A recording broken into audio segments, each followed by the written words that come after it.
120 it is. How's it going, everyone? It's me, Hasu, and I am playing Viego into my beloved Sylas. For those of you who know me, you would know that I am a Viego and Sylas two-trick pony. So I am versing my other champion. Sylas goes in for a trade, but I trade right back in with an auto Q, auto. In my opinion, this matchup is slightly Viego favored, but Sylas has decent trade patterns into him, which if you allow him to get consistently, he could get you low enough to where you can easily die.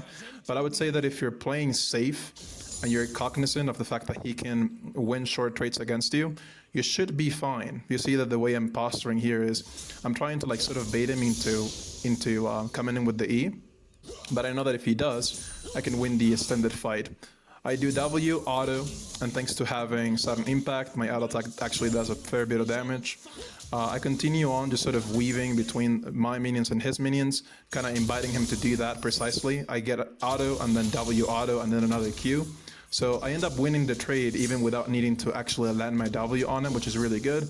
Whenever he goes for CS, I poke him under turret with my Q. And you can see that he's already down to 2 potions. He has no potions left and I still got mine. I'm a little bit afraid of the jungler because I just spotted him doing the Raptors, but level 3 to level 2, we go for a WQ. Again, with sudden impact, you do a lot more damage, so this guy is not having a good time. And because of how much I heal, thanks to the passive on minions, I am extremely healthy compared to him. He is 12 CS, I'm 16 CS. I am inviting him over to continue on laning. Seems like he will do just that. The Q comes in, and the Q was actually pretty good because it hit both the beginning and the last tick of the Sylas Q. I'm posturing here because I want to let him know if you want to take that cannon, you're going to receive some punishment, and he did receive some punishment, alright, for taking the cannon. So, pretty good. At this stage, I think I'm healthy enough to where it's going to be pretty difficult for Sylas to ever get a significant HP lead to really kill me. He decides to stay, which is interesting. It's pretty interesting that he decides to stay there. Maybe he doesn't have enough money for a good item. But I continue on harassing. I continue on just sort of being here. I do know though that John is kind of roaming up and that my Kayn is a bit far away, so I don't extend the trait too much, and I just simply Q him under turret, and that's about it. I keep posturing around the area where I believe the jungler is not at, which is the top side of the map. Sylas comes in with the E, I immediately E again, and then he lands that E, which is pretty much a death sentence for him, and he just ends up dying. Quite unfortunate. I know how it feels myself because I'm a Sylas player. Sometimes you throw your E and you don't think, oh man, am I gonna hit it? And yeah, he hit it.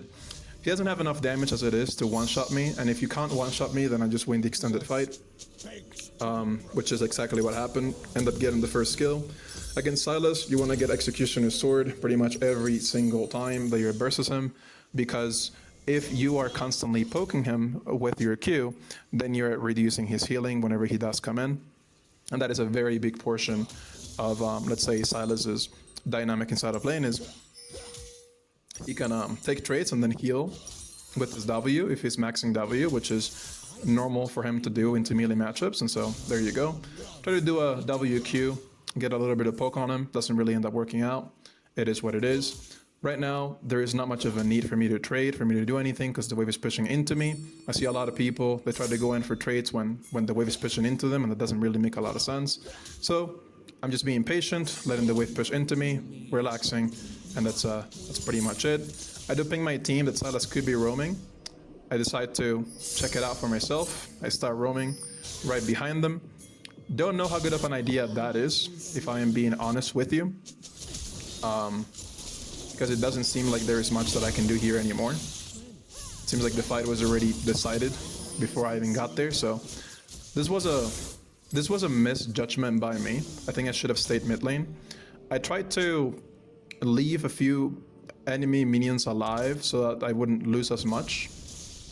My idea was to maybe freeze and then go for our own, but doesn't really end up working out. So not a good play by me, by any means. Because Sylas ends up getting a kill, and I don't get anything in return.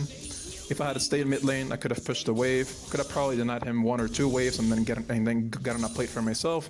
Maybe look for a play top lane.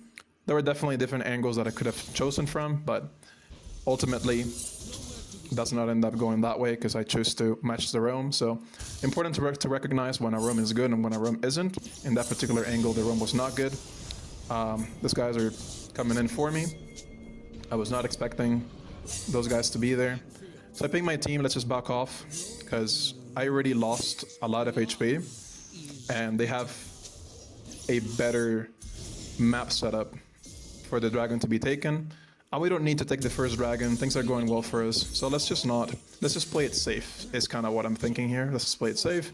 Let me TP, let me reset, get an item. And now we can fight for void grubs because we have Prio in top lane.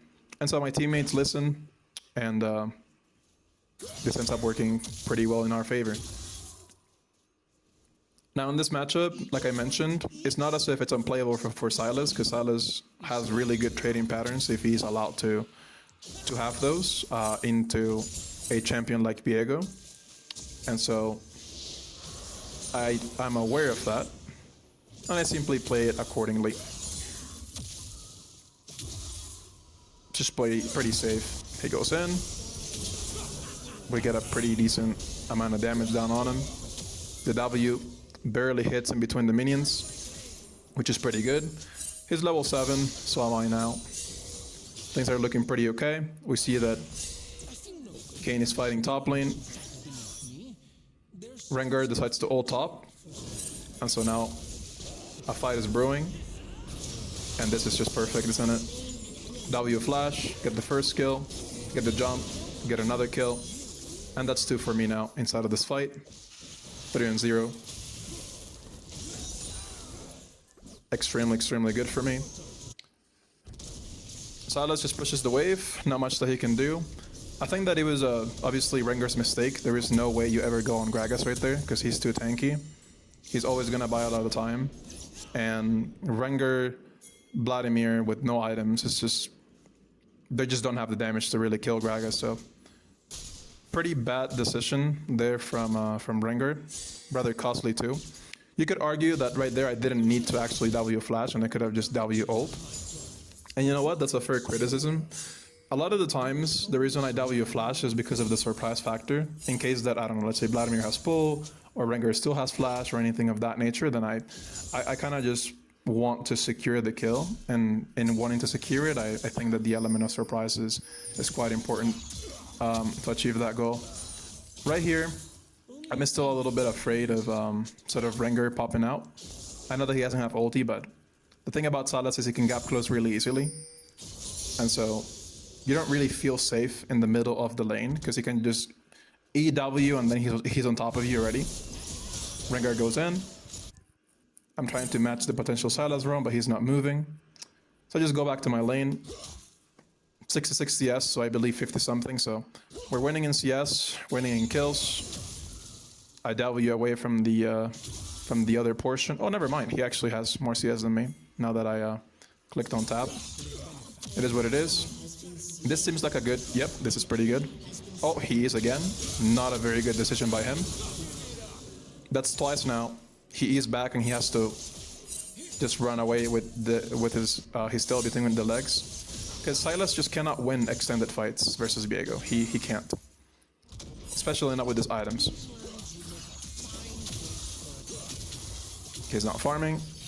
There is a world right there where I might go for a little all-in, but without Ignite doesn't really seem like it's worth it. You can't really do it with Ignite.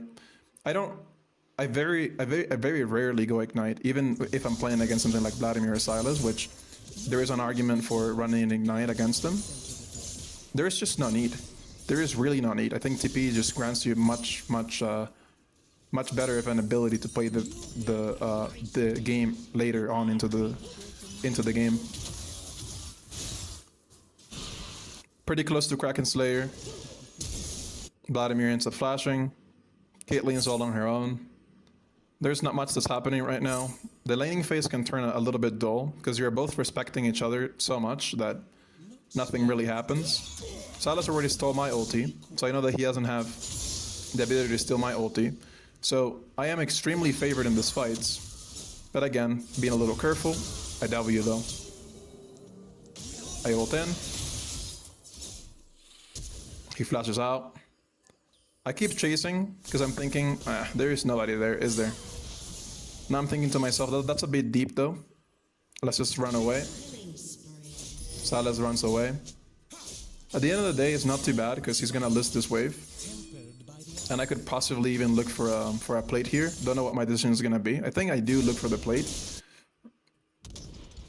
But Sylas ends up running back into the lane.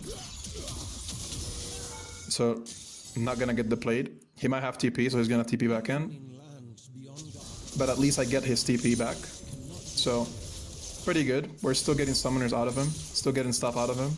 So it's pretty good. Pretty slow game. The game has to slow down significantly. I don't want to recall just yet. Want to see if I can get a trade on him. But he didn't overextend. He focused on the wave. And that's pretty much all that happened. I think the reason I'm not recalling here is because I think, okay, I should probably just stay for a bit while bot lane is fighting.